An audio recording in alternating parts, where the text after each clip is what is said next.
एक बार की बात है। एक गांव में दो किसान रहते थे। एक का नाम था धर्मा बुद्धि और दूसरे का नाम था पापा बुद्धि। दोनों ही अच्छे मित्र थे। पापा बुद्धि बिल्कुल भी लालची नहीं था, मगर धर्मा बुद्धि लालची स्वभाव का था। एक बार पापा बुद्धि ने धर्मा बुद्धि से कहा कि चलो हम लोग अपना बचा कुचा धन पीपल के झाड़ के नीचे दबा देते हैं और उसे बुरे वक्त में निकालेंगे। वो अपना सारा धन बचा कुचा जाकर पीपल के पेड़ के नीचे गाड़ने के लिए तैयार हो जाते हैं। मगर पापा बुद्धि बोलता है, चलो गांव के सरपंच को बुलाकर बता दें कि हम दोनों यहाँ पर ये डाल रहे हैं। धर्मा बुद्धि कहता है कि क्या तुम्हें मेरे दोस्ती पर भरोसा नहीं है? तुम मुझ पर शक कर रहे हो? यह सुनकर पापा बुद्धि कहते हैं, अरे नहीं नहीं, तुम तो बुरा मान गए। मैं तो तुमसे कभी भी शक नहीं करता था। और दोनों ने एक दूसरे को वादा दिया कि हम लोग कभी भी अपना ये बचा कुचा धन नहीं निकालेंगे, सिर्फ ज़रूरत के वक्त ही निकालेंगे, वो भी एक दूसरे का सूझबूझ लेकर। फिर धर्मा बुद्धि वहाँ से एक फावड़ा लेके आता है अपने खेत में से और खोदना शुरू करता है।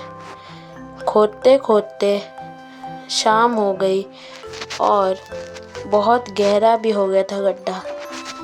पापा बुद्धि ने कहा, ठीक है, बस इतना चलेगा। उन्होंने उस घड़े को उस मिट्टी के अंदर दबा दिया। दोनों अब सुरक्षित लग रहे थे। उन्हें लगा कि अब तो वो उनका धन एकदम सुरक्षित हो चुका है।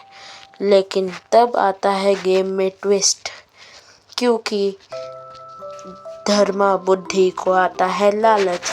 वो रात को आंधी तूफानी रात को जाकर सारे धन निकाल लेता है और उसे वापस से मिट्टी को वैसे ही भर देता है जैसे वो पहले था। यह किसी को नहीं पता था। उसने मोहन नाम के आदमी को भी पैसे दिए थे कि वो उस खोखले नीम के पेड़ में, मतलब पीपल के पेड़ में अंदर छुपा रहे, क्योंकि उसके बाद कुछ अलग होने वाला था। जब पापा बुद्धि उधर आया तब वो देखा कि सारे धन गायब है और मिट्टी भी बाहर फेंकी हुई है और घड़े पूरे खाली। यह देख के तो उसके होश उड़ गए। उसके मानो कि पैर के नीचे से ज़मीन ही खिसक गई हो। वह तुरंत धर्मा बुद्धि को बुलाता है, जल्दी आओ धर्मा बुद्धि, देखो हमारे धन गायब हो गए। धर्मा बुद्धि जैसे ही आता है वो समझ जाता है कि शायद इसी ने मेरे पैसे चुराए, लेकिन असल बात तो कुछ और ही थी, क्योंकि सारे पैसे धर्मा बुद्धि खुद चुरा लिया था और अब वो नाम लगा रहा था पापा बुद्धि पर। पापा बुद्धि का दिल पूरा टूट जाता है जब वो धर्मा बुद्धि अपने सबसे प्रिय दोस्त को अपने ऊपर इल्जाम लगाते हुए देख रहा था। धर्मा बुद्धि ने बिना देर किए सरपंच को वहाँ बुलाया। सरपंच ने सारी बातें सुनी और पापा बुद्धि को गुनाह के रूप में अदालत मतलब जेल में ले जाने का फैसला किया।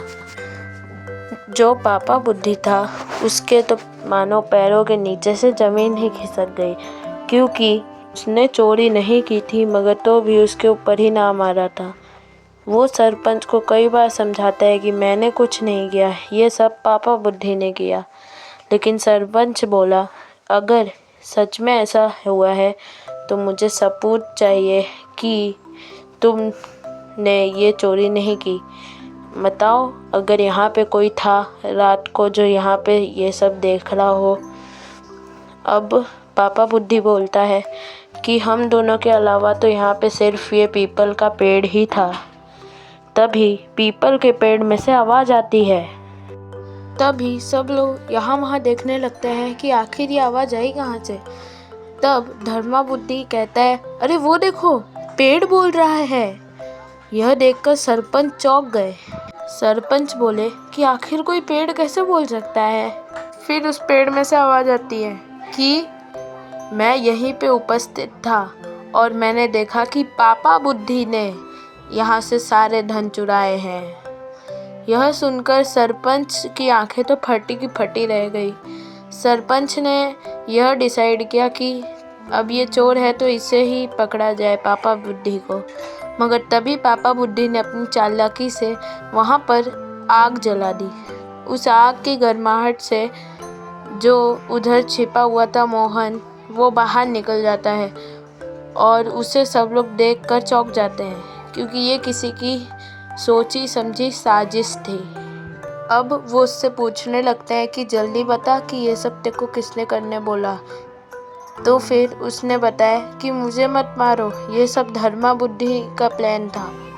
यह तो सुनकर धर्मा बुद्धि का पोपट हो गया और धर्मा बुद्धि की पोल सबके सामने आ गई। सरपंच ने ये डिसाइड किया कि अब हम पापा बुद्धि को बेगुनाह साबित करके धर्मा बुद्धि को जेल में डालेंगे। यह सुनते ही धर्मा बुद्धि माफ़ी मांगने लगा।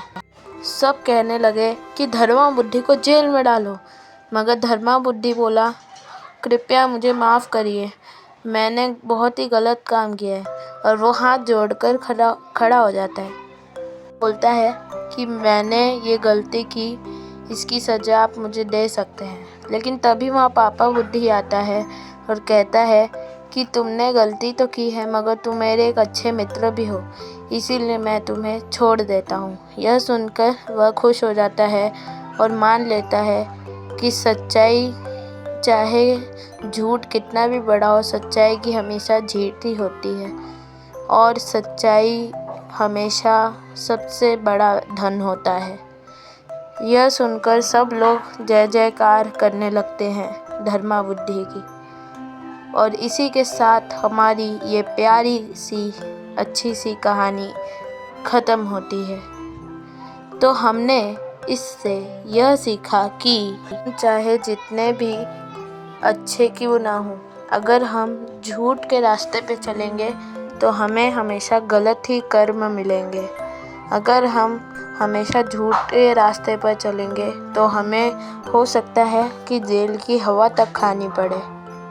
यह सुनकर हम सब को बोलना चाहिए कि हम सब कभी भी झूठ नहीं बोलेंगे और आज के बाद हम सिर्फ सच्चाई के मार्ग पर ही चलेंगे। अगर हम सच्चाई के मार्ग पर चलेंगे तो हमें कभी भी धन की ज़रूरत नहीं पड़ेगी, क्योंकि धन हमारे पास भरपूर होगा।